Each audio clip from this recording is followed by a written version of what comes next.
Mr. President, on the arrest of Mayor Alice Go, nababatikos po yung ating mga government officials for having a photo with Mayor Go for impropriety and also parang may special treatment na ginagawa ang government.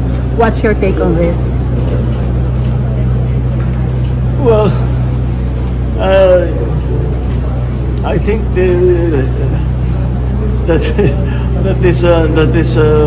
that is part of the new culture now na nagpapakawalagan ng kahit ano. Kasi po-post nila, tignan mo, nakasama ako dito sa team na nag-aresto sa ganyan-ganyan. That's, ang tawag natin sa Pilipinas, we are the selfie capital of the world, di ba? Hindi nag-selfie, hindi mo naman pigilan ng tao na ngumiti. So, they just had a selfie. I don't think there's much more to it than that. Nagpa-selfie sila.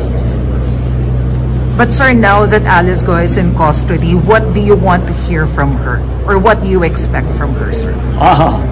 Those are two very different questions. What I want to hear from her is for her to lay out exactly how these POGOs became such a large, it's basically a criminal enterprise.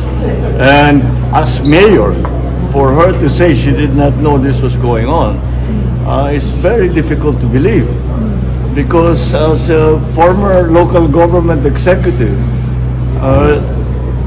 it seems impossible that an operation that is what, a few hundred meters away from my own office, hindi ko alam yung nangyayari doon, illegal na ganitong kalaki na operation. Kaya sana may paliwanag niya kung bakit hindi niya alam. At kung paano bilang isang mayor na hindi niya malaman kung ano yung nangyayari doon sa bayan niya, na ganyang kalaki na problema.